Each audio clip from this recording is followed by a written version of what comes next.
intestinal cells because how many of y'all ate breakfast this morning? Good deal. Got to see some of them hands come up a little bit more as course goes on. Okay? We're sloughing off those intestinal cells, and it's doing it with pretty much 100% accuracy. If it didn't, you'd be sick, you'd have cancer, something would be going wrong. So this process is very precise. The goal to keep those bases constant. Okay? Don't have a shift, don't have a replacement.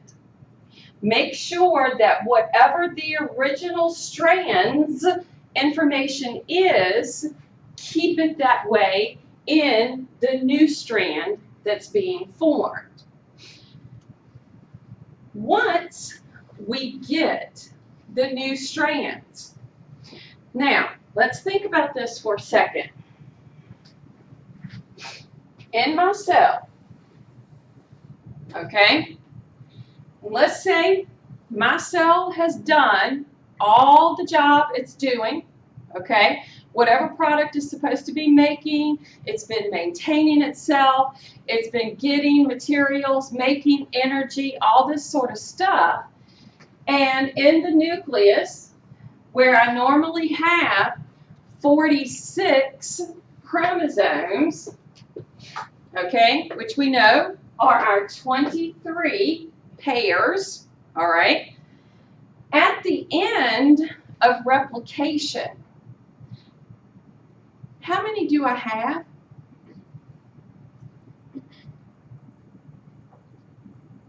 (46 times 2).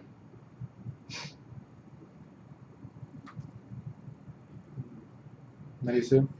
Thank you. 92. All right. I now have 92 chromosomes, 46 pairs.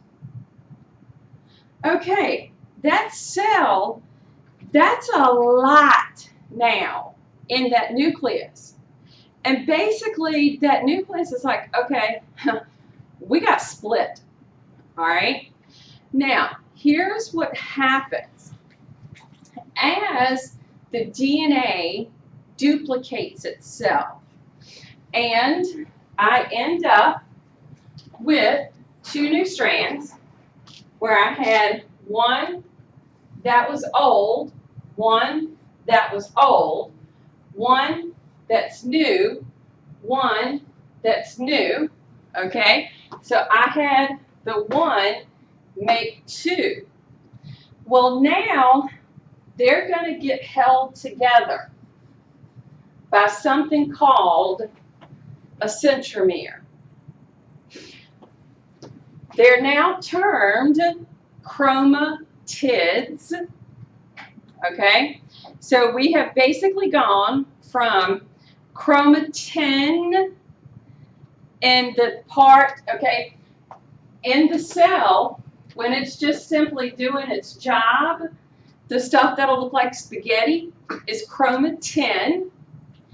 As we begin to make copies for the replication, they turn into a chromosome. And once replication is done, they're termed chromatids. They're held together now by a centromere. So the job now becomes, all right, that cell has done all this work. It has basically said enough's enough, okay? And we need to now split.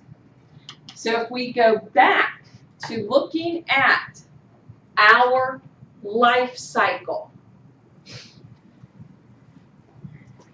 once we have done interphase, during interphase, I got a couple of things that'll be happening, okay?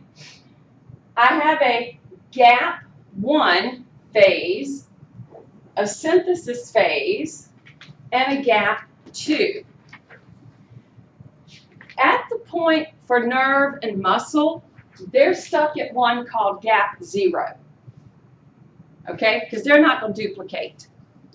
All the other cells of the body, if I'm looking at interphase, during my gap 1, routine metabolism,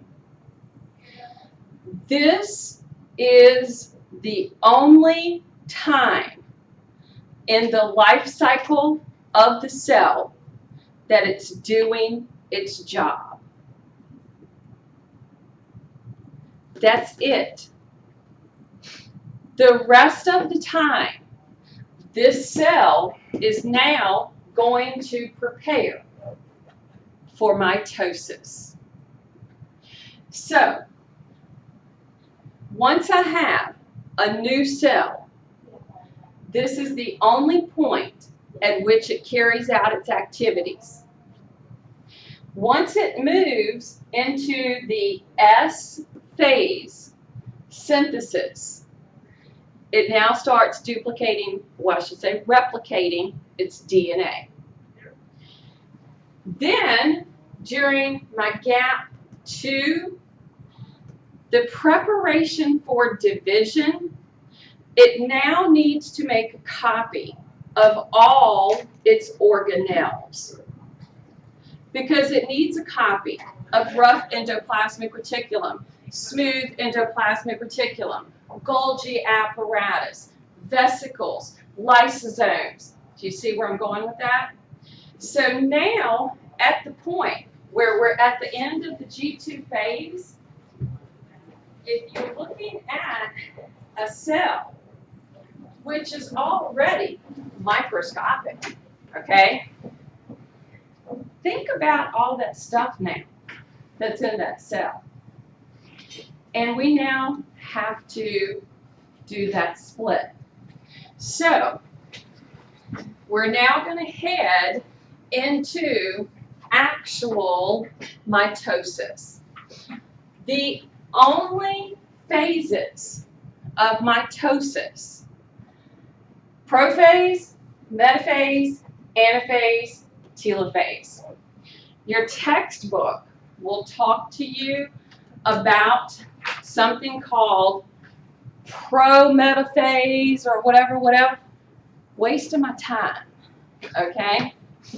There are 4 phases: prophase, metaphase, anaphase, telophase, okay? PMAT. That's an easy way to remember it. In each one, something is happening to these chromosomes, all right? So, as I get to prophase, we're now going to see that my nuclear envelope is going to start to break down because it's full, all right? It needs to take that replicated DNA and allow the centromeres that are holding it together to be available. So, during prophase, do you guys remember the little microtubule parts that we kind of drew like that? Okay? What were they? Does anybody remember?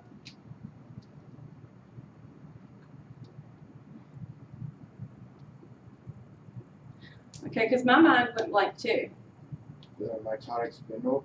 Well, they're going to form the spindle fibers.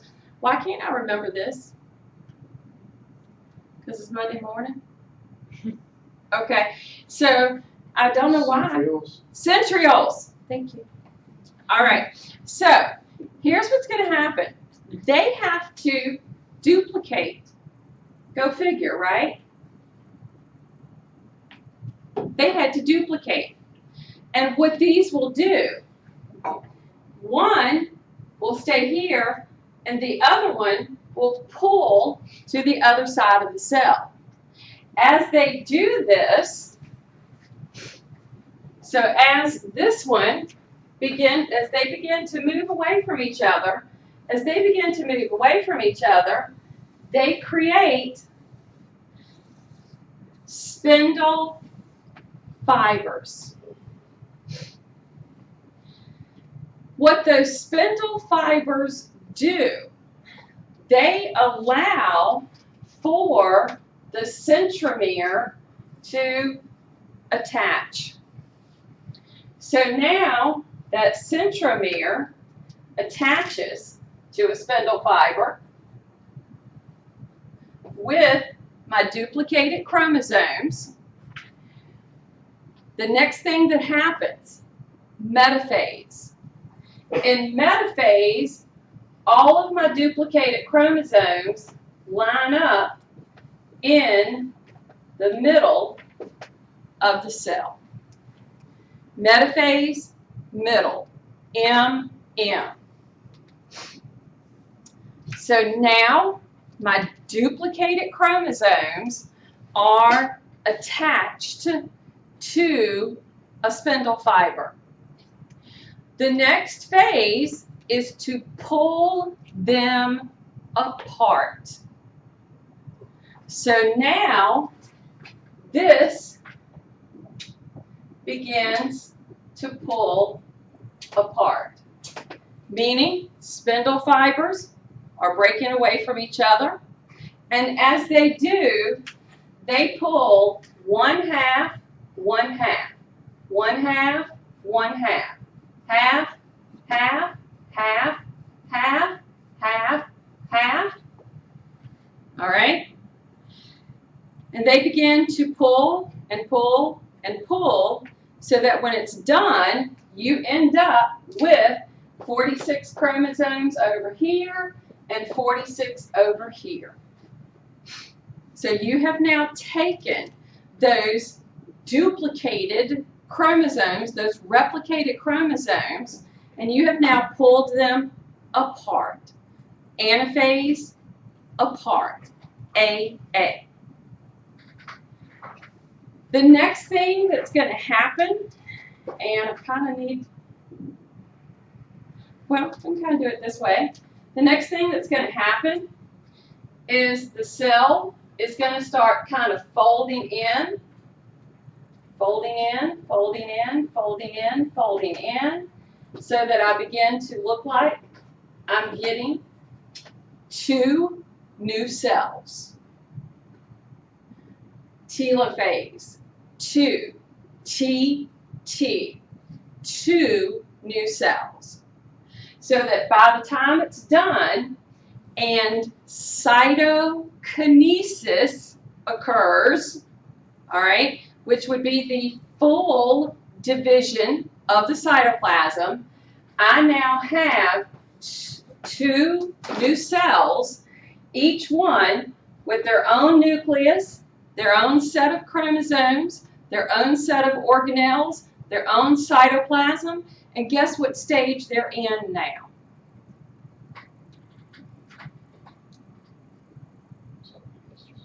Interphase.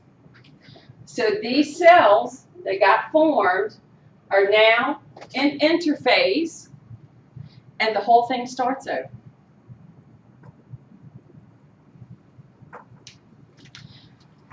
So our DNA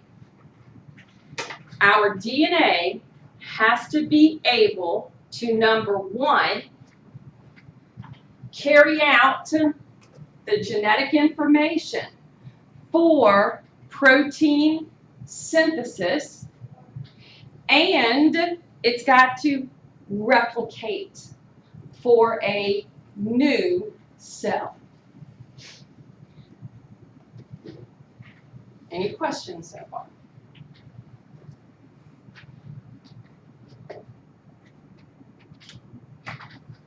So when you look under a scope, based upon what stage the cell is in for its like